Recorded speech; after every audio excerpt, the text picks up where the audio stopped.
오늘부터 이 주일 오후 예배 시간에는 웨스트민스터 소유리 문답을 연속으로 강의하도록 하겠습니다. 자, 하나님께서는 우리 인간을 인격적인 존재로 창조하셨습니다. 우리는 인격적인 피조물로서 하나님의 뜻에, 그분의 뜻에 우리 인격의 전 부분을 다 맞출 수가 있어야 합니다. 그러자면 우리는 먼저 우리의 인격이 어떠한 요소로 구성되어 있는지에 대해서 먼저 생각해 볼 수 있어야 할 것입니다. 우리의 인격은 보통 세 가지 요소로 구성되어 있다고 말하는데, 그것은 지식과 감정과 의지, 이것을 줄여서 지정의라고 이렇게 부릅니다. 성경은 우리의 지식과 감정과 그리고 의지 모두가 하나님의 영광을 위해 사용되어야 할 것을 요구하고 있습니다. 여기서 또 로마서 6장 17절을 잠깐 찾아보시기 바랍니다. 로마서 6장 17절 말씀. 자, 로마서 6장 17절 좀 보면서 설명을 드려야 되기 때문에 찾아보시기 바랍니다. 자, 로마서 6장 17절에 이렇게 되어 있습니다. 너희가 전에는 죄의 종이었으나 이제는 전하여 받은 교훈의 본을 마음으로부터 순종하여 죄에서 해방되어 의에게 종이 되었다. 자, 의에게 종이 됐다는 것은 하나님의 종이 된 것이며 이 자발적으로 그분을 섬기는 자녀의 신분으로 바뀐 것을 말합니다. 자, 그런데 이렇게 신분의 변화가 있기 전에 우리의 상태는 원래 죄의 종이었습니다. 그러나 우리는 전하여 받은 교훈의 본을, 자, 여기에서 교훈의 본을 전해받은 것, 자, 이것은 우리의 지성의 영역을 말하는 것입니다. 지성의 영역. 우리는 이 성경의 진리와 복음을 전해 들음으로 말미암아 우리의 지성이 먼저 변화되는 것입니다. 그리고 여기에 마음으로부터라고 하는 것은 우리 감정의 영역을 말하는 것입니다. 우리의 지성으로 이해된 말씀이 우리의 마음, 우리의 감성을 움직이고 또 변화시키는 것을 말하는 것입니다. 마지막은 순종하는 것입니다. 이것은 우리의 의지가 변화되는 것을 말합니다. 올바르게 변화된 우리의 지식과 감정은 결국 우리의 의지를 변화시켜서 실제적으로 세상을 따르던 것을 끊고 하나님께 순종하는 행동을 하도록 만드는 것입니다. 성령께서는 사람을 거듭나게 하실 때에 이 지식과 감정과 의지의 모든 영역을 다 변화시키십니다. 이처럼 전 인격이 변화돼서 하나님의 뜻에 따르게 된 사람이 바로 거듭난, 구원받은 그리스도인인 것입니다. 이러한 성경의 가르침에 따라서 이 성경의 올바른 진리를 추구해왔던 바른 교회들은 가장 첫 번째로 성경의 진리를 올바르게 가르치는 일에 항상 최선을 다해왔습니다. 이러한 사역은 이 온갖 거짓과 이단과의 치열한 싸움 속에서 교회의 생존을 위해서 이루어지기도 했고, 또한 교회에서 이 참된 성경적 신앙의 토대를 성도들에게 굳건히 해주기 위한 고민 가운데서 발전되어 왔습니다. 제가 지난주까지 설교했었던 사도신경이 그런 교회의 고민 중에 나왔던 첫 번째 산물이라고 할 수 있을 것입니다. 그리고 오늘부터 살펴보게 될 웨스트민스터 소유리 문답은 종교개혁 이후에 이 성경적 신앙을 회복한 교회가 만들어낸 이 교리교육 분야에서 역사상 가장 훌륭한 역작 중에 하나라고 말할 수 있을 것입니다. 이 웨스트민스터 소유리 문답은 웨스트민스터 대요리 문답과 신앙고백, 그리고 정치 모범과 예배 모범 등 총 5개로 이루어진 웨스트민스터 표준 문서 중에 하나입니다. 이 표준 문서가 나오게 된 배경을 잠깐만 말씀드리자면은, 이 웨스트민스터 표준 문서는 17세기 중반에 영국 의회가 소집한 웨스트민스터 총회에서 이 영국 안에 있는 각 교파의 학식 있는 신학자들이 5년간의 회의와 연구를 통해서 내놓았던 것입니다. 당시 영국은 왕당파와 의회파로 나뉘어서 내전을 치르고 있었는데, 영국 의회는 이러한 교회 간의 대립과 정치적인 대립을 완화시키기 위한 목적으로 통일된 어떤 그런 교리와 신학을 좀 이렇게 도출하고자 하는 그런 목적으로 총회를 소집한 것입니다. 이렇게 소집된 교회의 대표들은 정통 교리를 확립하고자 하는 분명한 목표를 세운 상태에서 하나님의 영광이라는 하나의 주제로 모든 문서를 작성해 나갔습니다. 웨스트민스터 총회는 가장 먼저 모든 신앙의 기준으로서 웨스트민스터 신앙고백을 먼저 작성했고, 그 신앙고백을 기준과 바탕으로 해서 대유리 문답과 소유리 문답을 이어서 내놓았습니다. 우리가 오늘부터 살펴보게 될 이 웨스트민스터 소유리 문답은 원래는 아이들이나 청소년들을 교육하기 위한 목적으로 작성된 것이었습니다. 그런데 이 소유문답을 잘 살펴보면 아시겠지만은 이것은 어린아이들이 이해하기에는 조금 어려운 내용들이 많은 것이 또 사실입니다. 그래서 청교도들은 이 요리문답을 아이들에게 맨 처음 가르칠 때 이것을 이해시키려고 하는 것이 아니라 그냥 처음부터 끝까지 통째로 다 외우도록 했다고 합니다. 이렇게 아이들은 어려서부터 성경 말씀과 함께 요리문답을 암송한 상태에서 점점 더 성장해갔고 나중에 그 머릿속에 이것들이 다 가득 찬 상태에서 성장해서 그 교리들을 이해하게 됐을 때에는 이미 그들의 가치관이 성경 교리에 따라서 형성된 상태였기 때문에 평생토록 그 성경적 교리와 믿음에서 이탈하지 않을 수가 있었습니다. 이러한 교육 방식은 분명히 성경의 원리에 입각한 것입니다. 인간의 지성을 먼저 말씀으로 가득 채우고 그 가득 찬 지식을 성령께서 조명하셔서 우리의 마음을 감동시키심으로 감정이 변화되며 또한 그 말씀대로 하나님께 충성하게 되는 것, 이것입니다. 성도 여러분, 우리도 오늘날에도 이 모범의 원리를 그대로 잘 따라야 합니다. 오늘날 한국교회에서 온갖 이단과 사이비 종교들이 끝도 없이 생겨나게 된 원인은 모두 우리나라 교회가 교인들의 지성을 훈련시키는 이 일을 등한히 했기 때문입니다. 성경 말씀은 반복해서 이 거짓된 가르침의 미혹에 빠지지 말라고 경고하며 또한 거짓을 이기기 위해서 그 싸움을 위해서 참된 지식을 많이 알아야 한다.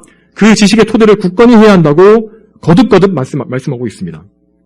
베드로후서 3장 17절과 18절에 그러므로 사랑하는 자들아 너희가 이미 알고 있으니 불의한 자들의 속임수에 이끌려 너희의 견고함을 잃지 않도록 조심하여라. 오직 우리 주님 곧 구주 예수 그리스도의 은혜와 그분을 아는 지식 안에서 자라가라 하였고 데살로니가 후서 2장 15절에도 형제들아 굳게 서서 우리의 말이나 편지를 통하여 너희가 배운 전통들을 굳게 지켜라 라고 하는 것을 볼 수 있습니다.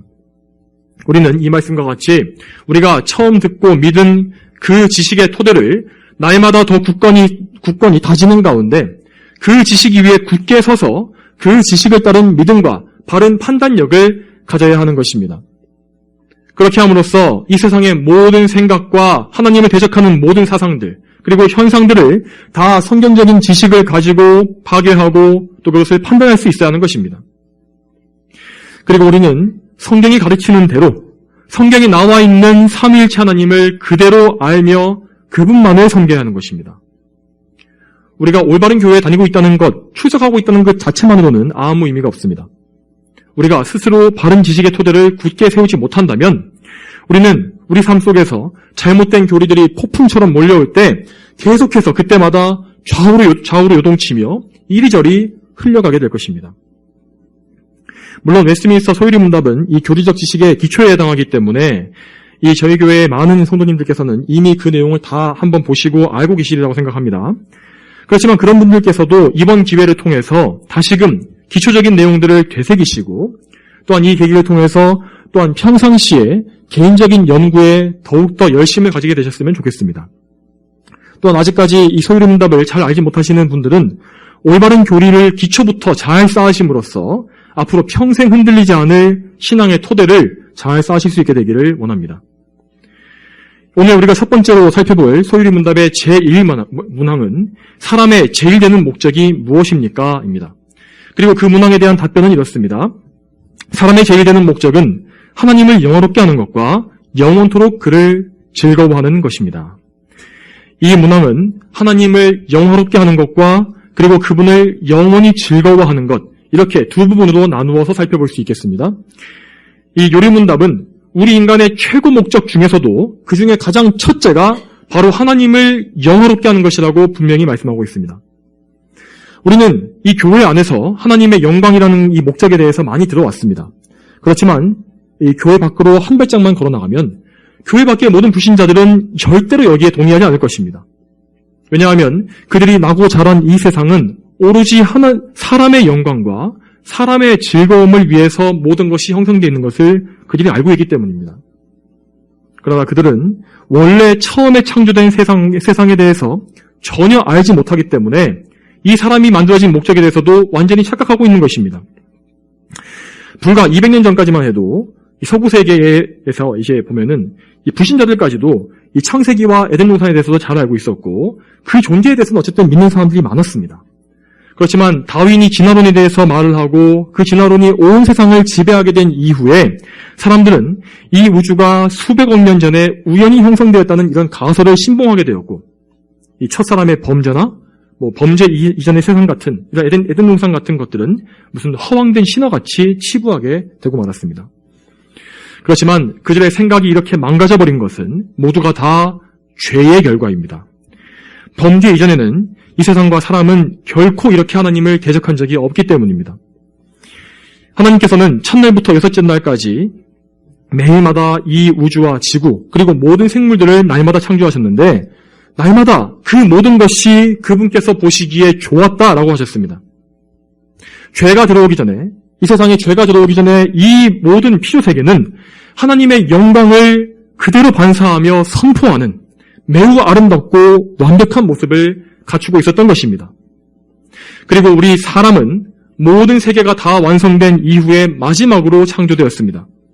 창세기 1장 26절에서 하나님께서는 삼위일체 안에서 말씀하시기를 우리가 우리의 형상을 따라 우리의 모양대로 사람을 만들자라고 하셨고 또한 창세기 2장 7절에 여호와 하나님께서 땅의 흙으로 사람을 지으시고 그 코에 생명의 호흡을 불어넣으시니 사람이 생명체, 생명이 되었다라고 기록하십니다.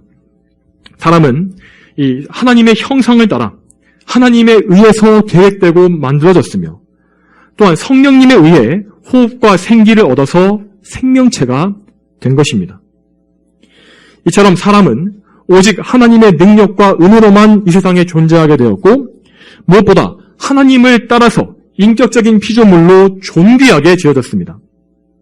그는 하나님에 의해서 모든 피조물의 으뜸으로 세워졌으며 모든 생물들을 다스리는 존재로 군림하게 되었습니다. 이러한 사람이 하나님께 영광을 받은 이 사람이 하나님의 영광을 추구하지 않는다는 것은 애초에 말이 되지 않는 일이었습니다.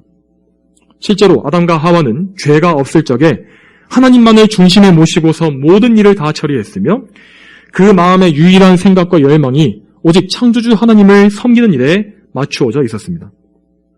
그러나 마귀의 유혹으로 아담과 하와가 범죄하고 타락하여 부패하게 됐을 때 그들은 죄 때문에 완전히 변질되어 버렸습니다. 이제 죄인의 최고 목적은 자신을 영광스럽게 하고 인간을 즐거워하는 것으로 바뀐 것입니다. 죄인은 하나님을 섬기는 종교행위, 신앙행위마저도 자신을 위한 것으로 바꿔놓을 만큼 사악해졌습니다. 이 첫 번째 살인자인 가인, 이 가인은 자기가 원하는 방식대로 곡식 제사를 하나님께 드렸다가 하나님께서 그것을 받지 않으시자 매우 화가 나서 얼굴을 일그러뜨렸습니다.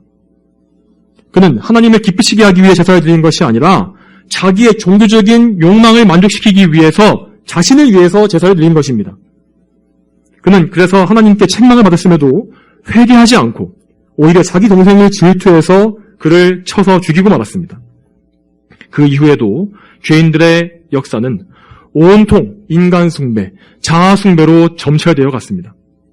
사람들이 구원해낸 모든 종교들은 모두 다 도덕적 우월감을 만족시키거나 육체적인 욕심, 영적인 욕망을 채우기 위한 것들로 가득합니다.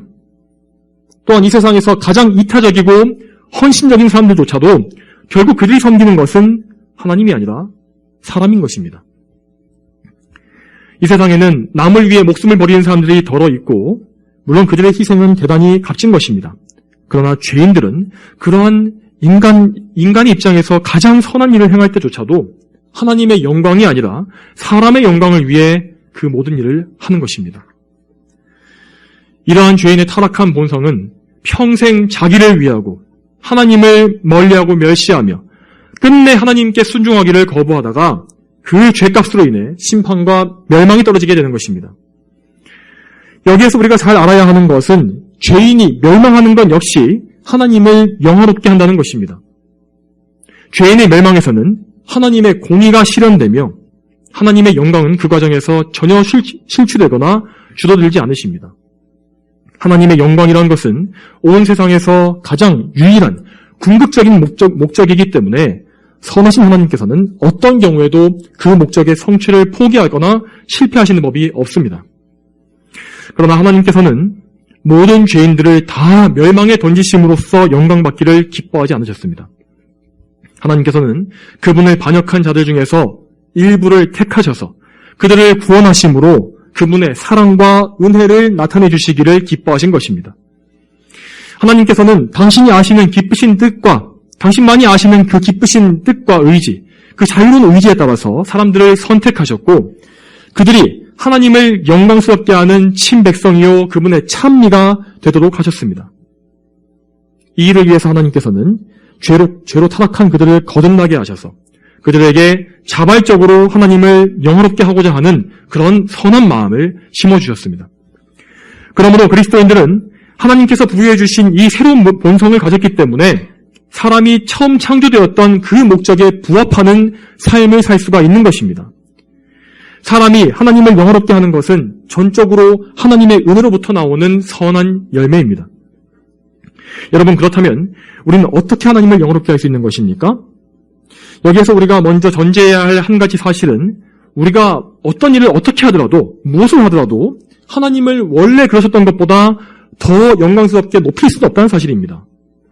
하나님은 영원히 원래부터 완전한 영광을 가지고 계시기 때문에 거기에 뭔가를 더하거나 뺄 방법이 없는 것입니다.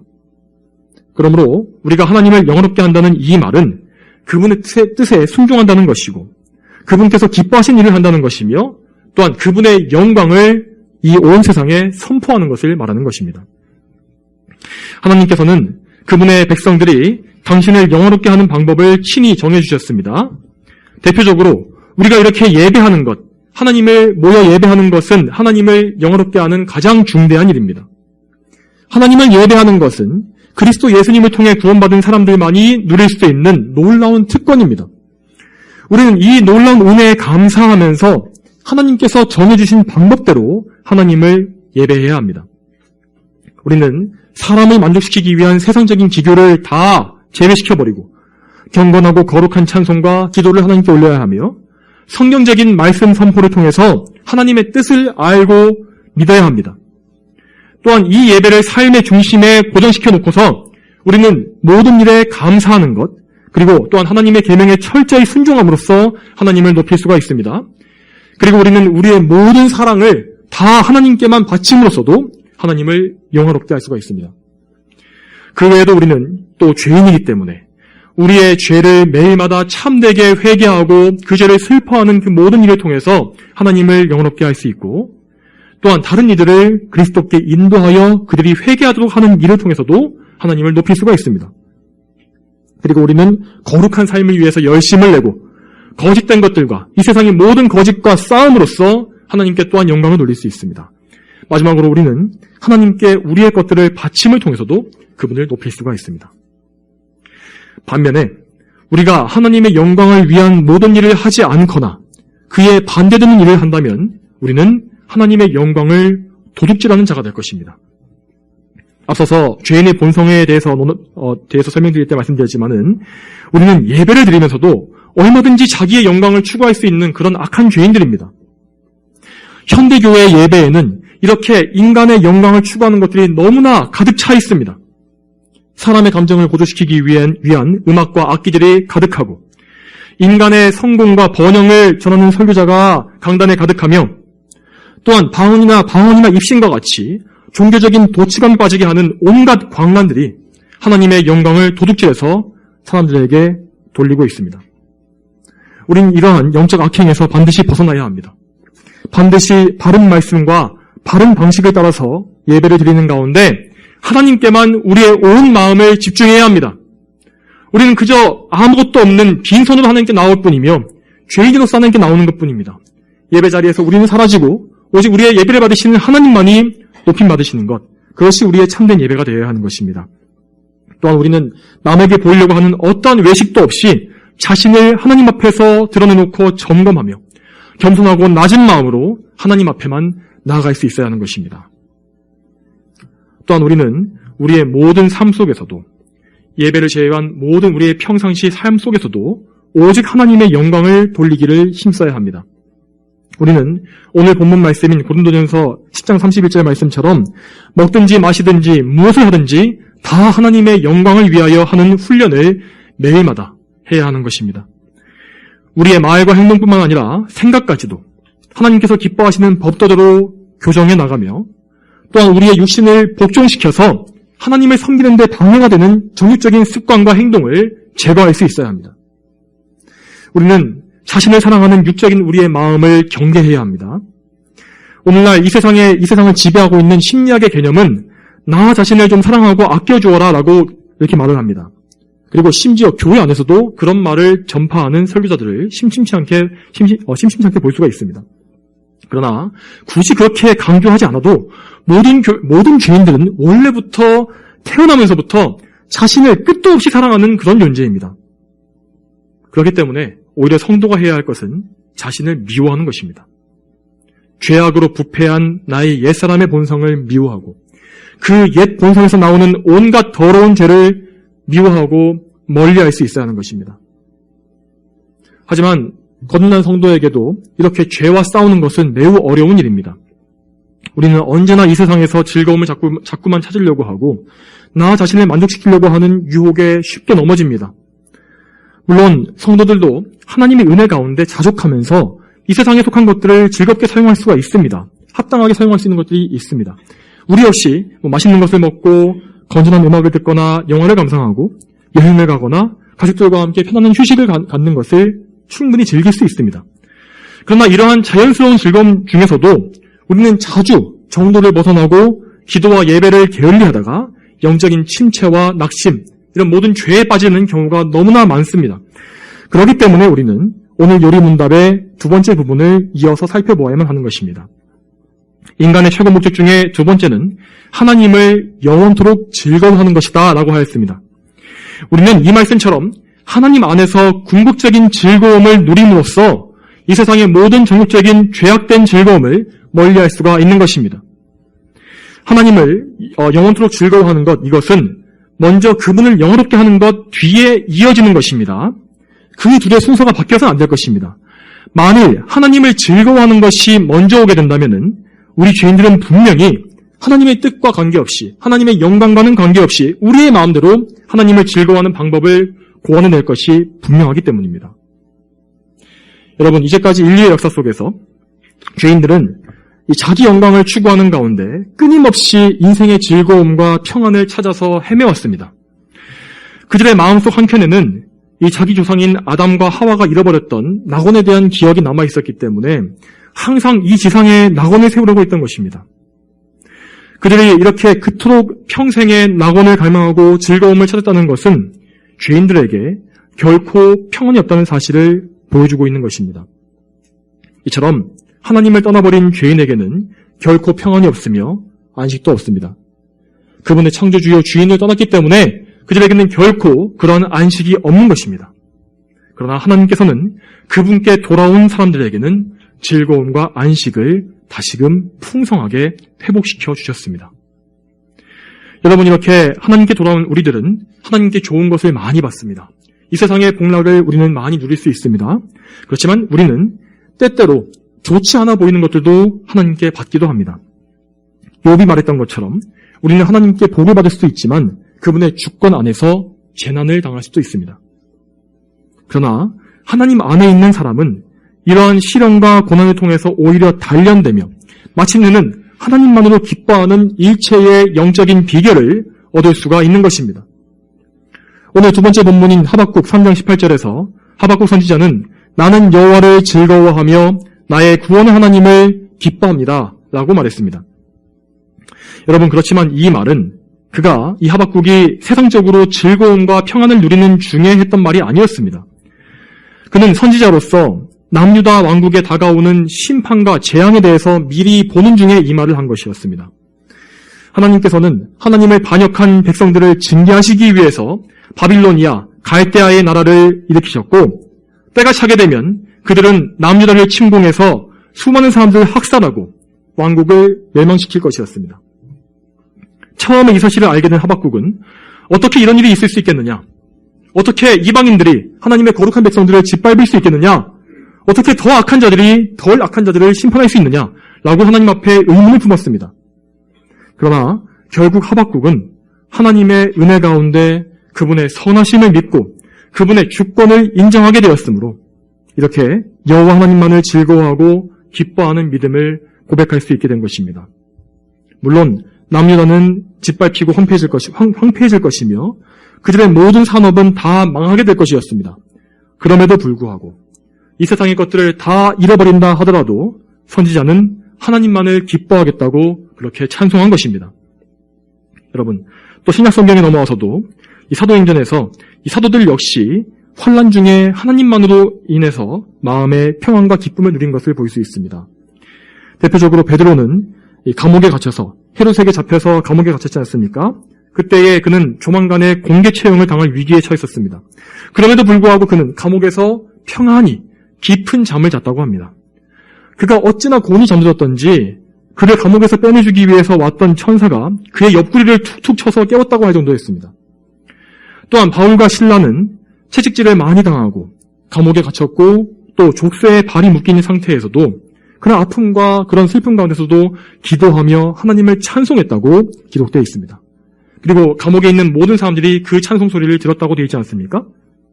육체적인 아픔과 괴로움 속에서도 그들은 자기 연민에 빠지거나 하나님을 원망하지 않고 하나님께 오히려 감사와 찬송을 올려드렸습니다. 이런 사람들은 어떻게 이렇게 환난 중에서도 안식을 얻고 기쁨을 누릴 수가 있었겠습니까? 이들이 우리와 성정이 다른 뭔가 초인이었습니까? 그렇지 않습니다. 그들이 그렇게 기뻐했던 이유는 그들이 하나님의 영광을 위해 살았기 때문이었습니다. 그들은 하나님의 은혜로서 구원을 얻은 후에 성령 충만한 가운데 오직 하나님을 영화롭게 하기 위해서 자신의 전 생애를 다 바쳤습니다. 그런 삶 가운데 그들은 하나님 안에 거할 수 있었으며 그분 안에 있는 참된 즐거움과 안식을 발견하고 그것을 누리게 된 것입니다. 성도 여러분, 무엇보다 우리는 이 소유의 문답의 첫 번째 문항에 대한 가장 좋은 모범을 우리 주님이신 예수님에게서 볼 수가 있습니다. 죄 없는 참 사람이신 예수님께서는 이 세상 그 누구보다도 더 하나님의 영광을 위해서 사셨고 오직 하나님만 즐거워하신 가장 좋은 모범을 우리에게 보여주셨습니다. 예수님께서는 태어나시자마자 율법 아래로 들어가셨습니다. 그리고 하나님의 모든 법에 순종하심으로 하나님을 높이셨습니다. 그분은 또한 공생애를 시작하시면서 곧바로 당하신 마귀의 시험에서도 자기의 유익이 아니라 자기 몸의 평안이 아니라 하나님의 영광을 위해서 모든 유혹을 격퇴하셨습니다. 또한 예수님은 성자 하나님이시면서도 자기 영광을 취하지 않으시고 겸손히 자신을 낮추셨으며 오직 아버지의 뜻에만 순종하셨습니다. 그런 예수님을 통하여서 많은 사람들이 하나님께 영광을 돌렸으며 아버지의 이름이 높임을 받게 되었습니다. 또한 예수님은 평생에 하나님 한 분만으로 즐거워하시는 삶을 사셨습니다. 그런데 여러분, 예수님의 생애는 정말 고난과 자기 비하로 가득한 아주 힘든 삶이었다는 것을 우리는 알아야 합니다. 그런 힘든 삶에도 불구하고 그분은 단 한 번도 하나님을 원망하지 않으셨고 오히려 항상 하나님을 기쁘시게 하기 위한 일을 자신의 즐거움으로 삼으셨다고 합니다. 그분은 잃어버린 양을 찾으시기 위해서 사마리아 땅으로 가는 것도 마다하지 않으셨으며 거기에서 한 여인을 우물가에서 불러 구원하신 이후에는 기쁨이 충만해지셔서 배고프신 것도 다 잊어버리셨습니다. 그리고 이렇게 말씀하셨습니다. 나의 양식은 나를 보내신 분의 뜻을 행하고 그분의 일을 완성하는 것이다. 그분의 순종하고 하나님의 뜻을 행하는 것이 그분의 음식이라는 것입니다. 또한 예수님은 죽기까지 하나님께 복종하셨습니다. 고난받으실 때 예수님은 하나님께 외면당하시면서도 끝까지 하나님을 사랑하고 그분의 믿음을 저버리지 않았습니다. 그분은 겟세마네 동산에서 피땀 흘리며 기도하셨고 또한 재판관 빌라도 앞에서도 입을 열지 않으셨으며 어린 양과 같이 잠잠히 십자가를 지고 가셨습니다. 또한 십자가 위에서도 그 고통 중에서도 그분은 하나님의 말씀이 성취되는 것에만 모든 생각을 다 집중하셨고 우리의 모든 죄값을 치르신 후에는 자신의 목숨까지도 내어주심으로써 흠없는 자신을 제물로 드리셨습니다. 이처럼 예수님께서는 오직 하나님만을 영화롭게 하고 그분만을 즐거워하는 완전한 삶을 사심으로 우리의 의를 이루어 주셨으며 또한 하나님의 뜻을 따라 보혈을 흘리심으로 우리의 죄까지도 다 씻어주셨습니다. 성도 여러분, 이처럼 우리는 예수님을 믿음으로 구원받고서 또한 그분께서 친히 보여주신 이 모범, 하나님의 영광을 위한 삶의 모범을 따름으로써 참된 성도의 삶을 살아야 하는 것입니다. 여러분, 사람의 영광을 돌리면서 세상의 즐거움을 탐닉하는 옛사람의 본성을 따르지 마시기 바랍니다. 이 세상의 영광은 당장 아름다워 보이고 꽃과 같이 화려하게 핍니다. 그렇지만 이 모든 것들은 다 식물과 같이 다 마를 것이며 볼품없게 망할 것이고 결국에는 그것을 따르는 모든 사람들을 영원한 멸망에 빠뜨리고 말 것입니다. 우리는 우리의 사람의 본분을 깨닫고 우리가 창조된 목적을 따라서 하나님을 기쁘시게 하는 삶을 위해 최선을 다해야 합니다. 우리 모두가 하나님께서 보내주신 유일한 구원자 예수님만을 믿고 거룩한 삶을 통해 하나님을 영화롭게 하게 되기를 바랍니다. 그래서 우리들이 언제나 한 분 하나님 안의 삶으로서 참된 기쁨과 안식, 즐거움을 누리게 되기를 소망합니다. 다 함께 기도하겠습니다. 거룩하신 아버지 하나님, 오늘부터 또 웨스트민스터 소요리 문답의 이 교리들을 통하여서 또 성경 말씀을 통해서 우리가 하나님을 아는 지식을 또 많이 쌓게 해주시니 감사드립니다. 하나님 아버지, 저희가 이 첫 번째 문항에 나와 있는 이 교리대로 정말로 하나님을 영화롭게 하고 영원토록 하나님을 즐거워하는 이 모든 일에 우리의 전 삶을 다 바칠 수 있도록 도와주시옵소서. 이 세상을 사랑하고 이 세상에 영광을 좇는 그런 어리석은 삶을 살지 말게 도와주시고 우리 삶의 어떤 한 부분도 그런 것에 낭비되지 않도록 하나님께서 저희를 이끌어 주시기를 소망합니다. 감사드리며 예수님의 이름으로 기도 올립니다. 아멘.